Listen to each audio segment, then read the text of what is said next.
So that's the story. Itulah cerita dia macam mana aku dapat peluang untuk mendaki Everest. The next story, maybe persediaan training.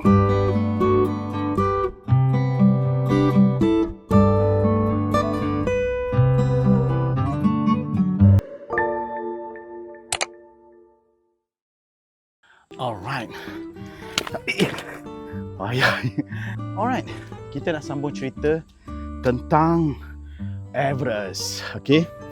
Aku tak nak cerita lagi the whole story about Everest sebab aku akan release aku punya video tentang Everest nanti sepanjang perjalanan tu. Could be in September ataupun Oktober. Tunggu dokumentari dah release. Disebabkan sebabkan kita pergi untuk buat dokumentari Everest ni, jadi kita tak nak share the story dulu lebih awal. Kalau tak nanti korang tahu dia punya cerita, dia punya story. So dokumentari akan keluar between 31 Ogos hingga 16 September ni dekat Astro dan juga RTM, dan kita akan buat screening juga dekat GSC Cinema macam tu. And jadi ini aku akan cerita tentang training. So macam mana sebenarnya aku training untuk pergi ke Everest.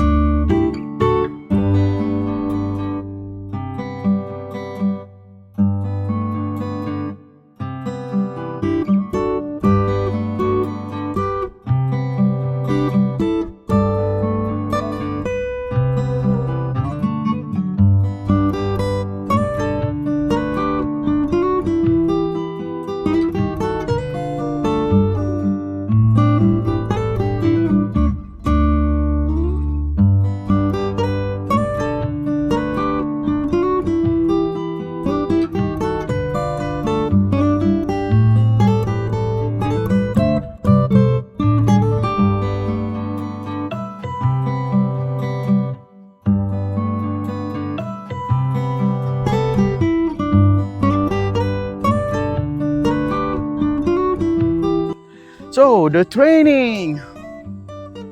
Ini adalah soalan yang selalu orang tanya lah. Kicok, macam mana training pergi Everest? Macam mana nak training pergi mana-mana gunung? So, memang aku share sebenarnya aku punya training supaya dia boleh jadi satu panduan untuk hikers lain yang ada nak pergi gunung. Maybe Everest ataupun gunung-gunung lain. Tak kisahlah gunung lambak ni pun. So memang aku banyak share tentang training dan aku sangat-sangat tekankan tentang the importance of systematic training. Okay? Yang structured training lah. Dia kalau kita main training je pun tak jadi juga. Okay? Kita tak structured dan kita tak ada strategi, tak ada plan. Dia training tu boleh tapi ia tidak efektif sangat. Maybe one day kita dah training sampai satu masa kita punya performance dah tak boleh nak go higher. Dia akan stagnant. Sebab training ni kita punya fitness level suppose dia macam inilah. Daripada low performance kita akan tingkatkan kita punya performance sampai peak. Kita panggil peak performance. Tapi somehow with tanpa systematic training ataupun structured training, kita boleh meningkat performance tapi until at one level kita punya performance tu dia akan stagnant. Dia tak boleh menaik. Kita akan rasa sebab tu kalau korang yang running, aku pun running dulu, aku pun marathon runner sebelum ni. Kita try nak improve kita punya timing tapi tak boleh, tak berjaya.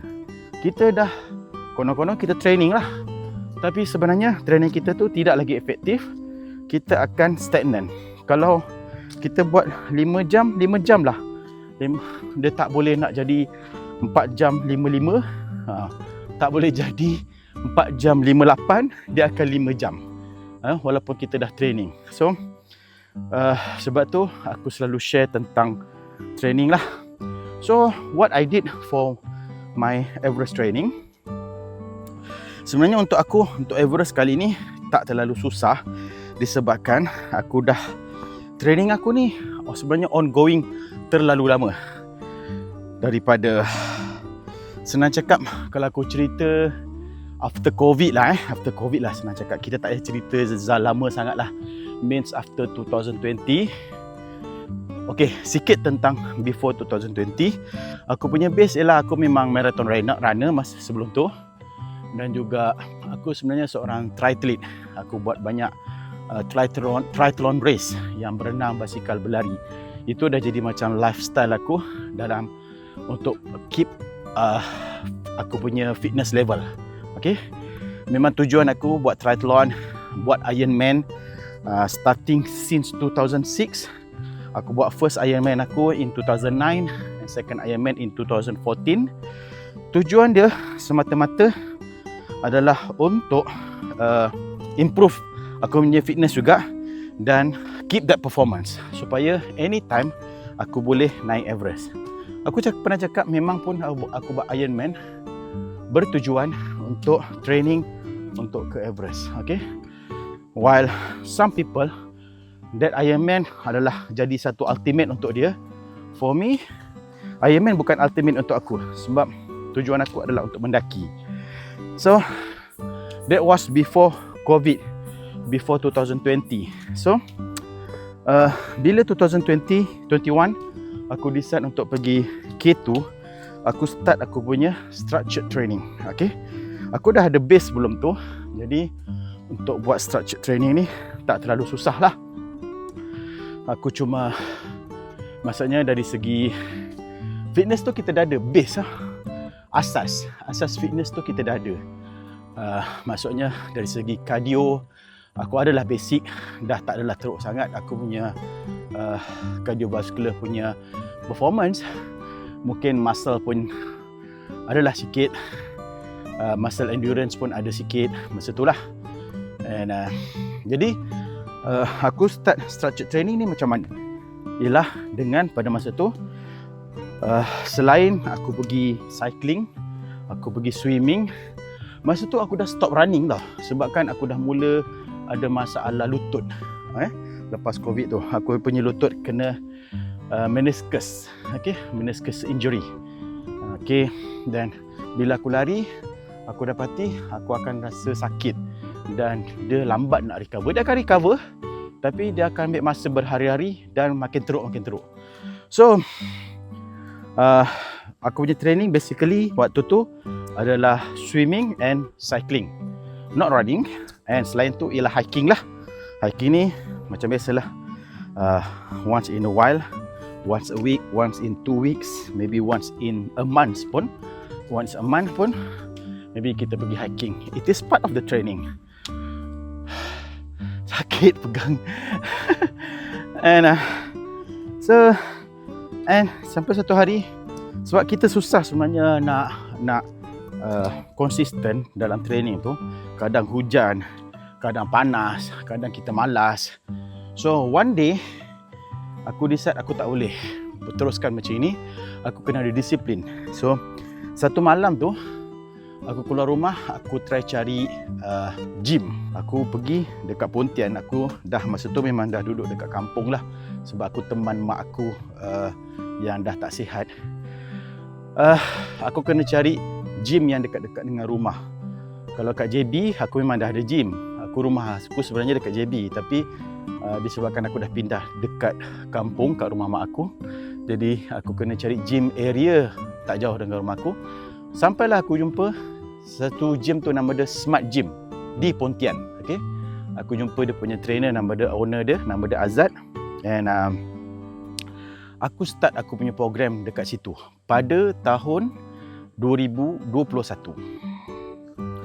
Okay, jadi itulah permulaan structured training aku. So aku cakap dia, masa tu aku tak cakap lagi lah aku training untuk naik gunung. Aku cuma cakap aku training untuk saja, untuk sebab aku kerja kampung masa tu. Aku tanam pisang. Aku tak kuat nak angkat baja, nak angkat tonggas dekat rumah kan. Jadi aku cakap dengan dia, tujuan aku training ni untuk tingkatkan aku punya strength lah. Kita start dengan body conditioning. Body conditioning ni basically kita kena kuatkan kita punya keseluruhan badan dah. Kaki, core, kita punya quad, kita punya hamstring, bicep, tricep dan semuanya lah, shoulder. Body conditioning, okay? Kita nak condition set kita punya badan kita semula, okay? Supaya dia menjadi, kita ada satu base yang kuat lah. Disebabkan kalau kita tak ada satu base yang kuat, kita tak ada strength badan kita, and then tiba-tiba kita buat training yang berat, kita boleh injured dan kita tak mampu pun nak buat that training. So body conditioning ni penting. So banyak orang kadang-kadang dia pergi training, dia pergi gym, terus angkat berat-berat, terus buat Tabata, terus buat HIIT, macam-macam lah, tanpa buat body conditioning. Dia akan akhirnya mengundang kepada injury sebenarnya, dan tak dapat perform pun sebab kita tak ada base yang body strength yang kuat lah sebagai base. So lama body conditioning ni berbulan-bulan, daripada angkat dumbbell maybe 15 kilo sampailah aku boleh angkat dumbbell yang 22-25 kilo agaknya, tak ingat lah, macam itu. Dia body conditioning ni, dia punya progress dia menaik lah. So badan kita akan meningkat dari segi performance, dari segi strength. After a while, after mungkin beberapa bulan, kita dah mula masuk the next phase, okay? Tapi dalam masa yang sama, aku juga dalam gym tu lebih kurang aku 2 ataupun 3 kali seminggu macam tu. Oh lawa guys. Ni salah satu video sinematik yang biasa kita buat lah. Bermain dengan cahaya ni. Dengan dia punya ray. Dia panggil apa? Ray ni dalam bahasa Melayu. Nampak? Oh, beautiful.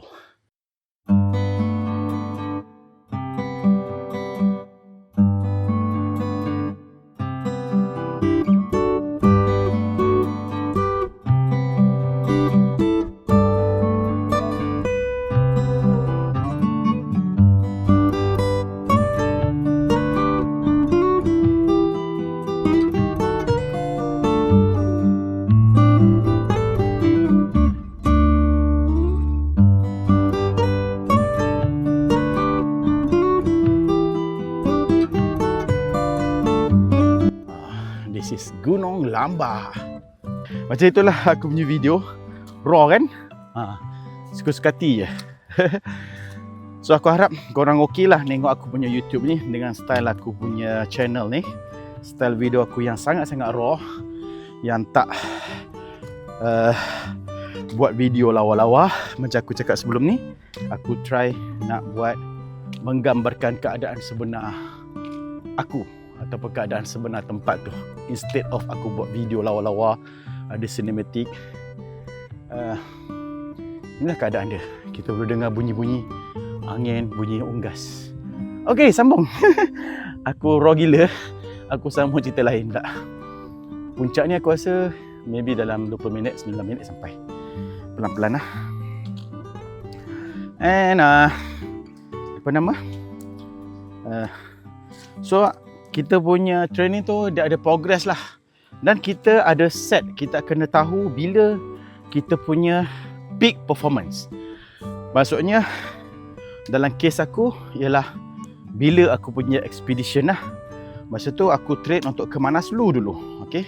Ke Gunung Manaslu. Jadi Manaslu bulan Ogos 2022 aku start pergi. So aku kena set sepanjang tahun daripada 2021 sampailah Ogos 2022. Aku punya training tu structured, dan aku punya peak performance ialah mesti pada bulan Ogos 2022, disebabkan aku nak pergi Gunung Manaslu, gunung 8,000 meter pertama aku, iaitu gunung ke-8 tertinggi di dunia. So to cut the story short, sebab kita nak cerita training Everest ni. So that's how aku punya training sebagai base aku. And then aku sambung training untuk ke K2 in 2023 and 2024. Balik K2, aku tak stop training sebenarnya. Balik daripada K2, aku sambung aku punya training dekat gym. Tapi masa tu just to maintain je. Aku tak ada buat structured training, just to maintain. Every week aku ada dekat gym, aku ada cycling juga, aku pergi swimming juga. Sekadar nak maintain fitness. Okay, maintenance nama dia. Dan boleh kita sebut sebagai off season. Okay. Tapi off season ni bukan bermaksud kita tak training. Kita kena buat something, cuma kita tak ada systematic training. Okay. Until itu 2024, 2025 aku dah ada plan. And sebenarnya every year selepas tu in 2024 sebenarnya aku ada ready juga untuk ke Everest. Everest season ialah in April. Okay. So masa tu disebabkan aku baru balik K2 in July, August 2023, aku ada masa lebih kurang 5-6 bulan sebelum April 2025. So basically aku punya fitness tu masih ada, cuma aku get ready je. Anytime kalau aku ada peluang untuk ke Everest, aku dah ready. Tapi ia tak berlaku. So in June pun 2025 aku keep on training, tapi off season style lah. Sampailah 2025 tu, bila aku macam nak get ready untuk ke Everest, aku start aku punya training in May. Bulan 5 2025. Mei ataupun April lebih kurang. So aku buat 10 months punya planning. Sebab kalau aku pergi Everest ialah pada April 2026. So lebih kurang 11 ke 10 ke 11 bulan punya plan. Okay. Itu dia punya cerita dia, macam mana aku training. And sepanjang 11 bulan tu dia ada plan lah. Dia ada timing, kita plan untuk cardio, kita punya strength, kita punya body conditioning. Kita akan start dengan body conditioning juga. Dia bukannya boleh terus heavy. Kita macam back to basic juga. Cumanya kalau sebelum tu aku start body conditioning aku dengan angkat dumbbell 10 kilo, tapi kali ni aku dah boleh angkat 20 kilo contohnya. Sebab kita dah training sebelum tu. Macam itulah. Dan improve strength tu sikit-sikit lah. Maybe sampai 25 kilo macam itulah, lebih kurang. And dalam masa yang sama, aku buat juga itu dekat dalam gym. Dalam masa yang sama, aku ada training juga yang lain, which is hiking, cycling dan juga swimming. Macam aku cakap, aku tak running sebab aku ada injury. Aku nak mengelakkan injury tu daripada makin teruk. Penat bercakap. Cakap waktu penat gila guys. Nak pegang aku punya stand ni bukannya ringan. Aku pun tak boleh bayang macam mana kameraman lain yang boleh pegang kamera berat-berat. Ni aku guna iPhone je. So okay, starting Mei 2025 aku training dekat gym. Dan dia ada structured planning lah. Planning dia ialah yang di plan oleh aku punya trainer Azad, aku punya personal trainer. So dia yang set aku punya what this week, what next week, what next month, when the peak performance tadi. So in between Mei 2025 sampailah April 2026. Dari April tu sebab aku dah mula nak bertolak ke Everest kan. So in between tu aku ada letak few high altitude punya training dan juga technical training, macam itu. Okay.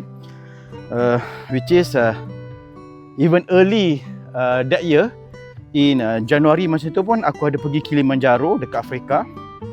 Itu part of aku punya training juga sebenarnya. Okay. So itu adalah part of high altitude training.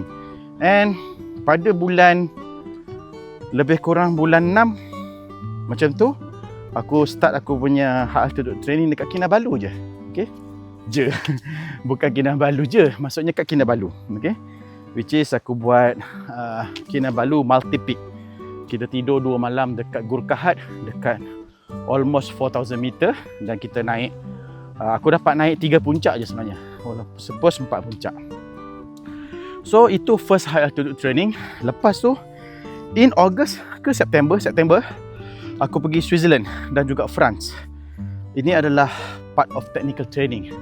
Aku suppose naik 2 gunung, iaitu Bieshorn, lebih kurang 3,800 meter tak salah, and aku suppose juga naik Matterhorn, lebih kurang 4,000 meter.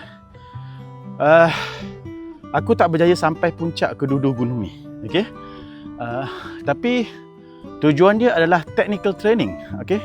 So puncak tu bukan satu kewajipan, okay? Yang penting aku dapat technical training tu. Walaupun aku dah ada technical skill, aku dah pergi K2 kan, so suppose macam okay je kan. Technical part ni kita dah suppose kita dah ada lah that skill, tapi tetap kita kena training. Sebab skill ni dia akan come and go. Kita boleh rasa takut, kita boleh rasa tak, kita boleh maybe tak biasa dengan tali, tak biasa dengan harness, tentang technical lah, okay. And itu in France dan juga in Swiss. Sebenarnya ada banyak track, aku ada few track lagi aku pergi lagi sebelum tu, bukan hanya Bieshorn dan juga Matterhorn. Sebelum tu aku pergi trekking kat tempat-tempat lain, aku dah lupa nama dia. And itu in September 2025. And then masa tu Everest expedition masih belum confirm. Jadi video ni aku panjang sangat video ni. Relax lah guys, aku nak bercerita tentang training kan. Jadi tapi aku, sebab kita belum cukup duit lah, macam aku cakap, aku dapat peluang tu untuk buat dokumentari, tapi kita belum cukup fund untuk pergi Everest, okay? Sebab kita dapat grant daripada Finas, tapi belum cukup lah, mana cukup. So Everest masa tu expedition masih 50-50 lah. Ni on ke tak on, Masa tu dah bulan 9, bulan 10, bulan 11. Aku cakap, alamak macam mana ni? I need one more mountain yang gunung lebih kurang 6,000 meter sebelum aku pergi Everest. Okay, untuk orang lain maybe tak cukup satu. Untuk orang lain maybe dia perlukan beberapa 5,000 meter, lebih kurang 3 ataupun 4-5,000 meter. Kemudian sekurang-kurangnya 2 ataupun 3 6,000 meter. Sebaiknya ada satu 7,000 meter, okay, untuk persediaan ke Everest. Tapi disebabkan aku dah ada, ini bukan first time untuk aku ke 8,000 meter kan. Aku dah pergi Manaslu, dah pergi K2. So on high altitude punya training tu aku dah ada dari segi experience. Tapi aku perlukan high altitude training untuk get used to the altitude. Sebab walaupun aku dah pergi K2, dia punya kesan kita macam acclimatization tu dah hilang lah. Dah almost 3 tahun kot, 2023 kan. Sebab to get used to the altitude, dia tak kekal lama dekat badan kita. Maksudnya badan kita adapt dengan ketinggian, dengan low oxygen. Macam ni aku dah sebulan balik daripada Everest. Let's say aku nak pergi gunung lain in bulan depan, aku tetap kena training semula. Macam tu, high altitude training. Macam tu cerita dia. Sebab acclimatization process tu dia tak kekal dalam badan. Okay. So sampai bulan 10 macam tu, aku cakap aku kena pergi training dulu. Sebab aku suppose pergi in autumn lah, September, October, November. Aku kena pergi somewhere. Sebab kalau aku nak pergi Everest in April 2026, aku kena get ready masa tu dulu. Masa tu lah, jangan sampai terlambat. Disebabkan Everest masih tak confirm, tapi aku tetap menjalankan aku punya training. And aku tak ada peluang untuk pergi autumn tu sebab aku tak ada duit. Aku try juga nak pergi. Aku punya plan ialah aku nak pergi Himlung in October. Himlung ialah 7,000 meter dekat Nepal. Tapi kos dia agak mahal. Akhirnya bukan sebab kos juga, ialah kos pun ya juga, tapi masa tu aku sakit. Aku ada macam kena slip disc tak salah aku. Memang aku ada slip disc lagi. Sepanjang training untuk ke K2, aku mengalami 3 kali injury yang aku masuk hospital. Salah satunya ialah slip disc dan salah satu lagi ialah aku terjatuh masa training, masa climbing. Aku punya lengan ni retak dan juga aku punya ligament dekat ankle aku putus. Okay, ankle kiri aku, kiri kanan ligament. So in September 2025 tu sepatutnya aku pergi Himlung, tapi aku kena slip disc. Sakit lah, di samping masalah kewangan juga. Akhirnya dan aku tukar plan. Aku macam-macam plan tau masa tu. Sepatutnya aku nak pergi Himlung, aku nak pergi Kilimanjaro, aku nak pergi Amadablam. Macam itulah dia punya plan dia. Ada juga cerita nak pergi Lenin Peak. Tapi akhirnya semua tu tak berjalan lah, atas pelbagai faktor. Faktor utama dia kewangan juga. And akhirnya bila dah semua tak jadi, aku tak boleh. Aku kena pergi juga somewhere. Akhirnya aku decide pergi India in winter, in January 2026. Plan aku disebabkan India tu in winter 2026, aku tak rasa aku boleh sampai 6,000 meter. Okey, ini berbeza dengan aku punya training dekat Switzerland tadi. Switzerland tu ialah technical training. Okey, technical training ni puncak tak wajib. Yang penting aku dapat technical skill dapat mengasah kembali aku punya skill. Tapi untuk high altitude training, aku penting untuk capai 6,000 meter. Sebab aku perlu get used dengan altitude. Jadi masa pergi India tu in January, sebab winter, aku sebenarnya tak rasa aku boleh pergi sampai puncak 6,000 meter. Sebab tujuan pergi India tu, aku pergi Ladakh. Tujuan dia adalah technical training juga. Aku pergi buat ice climbing. Ice climbing dekat Ladakh, kat Leh. Ice climbing tu technical training lah. Kita panjat tembok ais kan. Tapi disebabkan dah pergi Ladakh, aku fikir why not aku try naik satu gunung. Aku try pergi the highest, mana-mana point the highest yang aku boleh lah. Kalau dapat 5,000, 5,000 lah. Kalau dapat 5,500 pun okey je. At least aku dapat berada dekat 5,000 meter. Okey, kejap guys, aku rasa kita sambung kejap lagi. Sebab aku rasa aku dah nak sampai puncak Gunung Lambak ni. Alright. Oh, semput. Tiba-tiba aku semput. Dekat situ tadi adalah steep sikit. And okay, aku sambung cerita tentang training tadi. Kejap lagi kita pergi puncak dulu. Alright, this is puncak Gunung Lambak. Banyak bendera. Sekarang ni musim pilihan raya dekat Johor. Hey, dia orang buat konten. Okay, itu dia puncak Gunung Lambak. Aku malas nak pergi sana. Kita pergi belakang ni. Ini ada pencawang nampak. Tinggi sayup. And kita sebenarnya nak turun dekat jalan satu lagi dekat belah sana. Alright, that's it. Gunung Lambak gitu je. Kat sini ada tempat rest. Okay, kita patah balik. Nak share juga lah. Takkanlah tak tunjuk puncak kan. Takkan tunjuk tu je. Alright. Aduh, ada bendera banyak pula kat sini. Wow, this is Kluang. Ni Kluang belah mana Aku pun tak sure. Ni Kluang belah mana, Syal? Padang tembak. Tu padang tembak lah. Tu padang golf ke apa? Oh, padang menembak. Oh ya, tu dengar bunyi orang menembak lah kan. Tapi inilah, this is Kluang. And this is the puncak of Gunung Lambak. Okay, check in. Okay, kata-kata hari ini. Setiap gunung tidak berjanji memberikan keindahan, tapi setiap gunung pasti memberikan makna di setiap perjalanan. Oh, deep. So ni ada satu jalan, nama dia pergi Pokok Besar. Pokok Besar ni trail Trans Butterfly. Oh, berapa jauh ni Pokok Besar ni? Trail Trans Lambak ni 10 kilo 7 jam. So this is another trail yang korang boleh try. So descending South Peak. Ada South Peak. Agakkan Everest je ada South Peak. Okay, kita turun dekat sini. Sama tadi pasal training tu.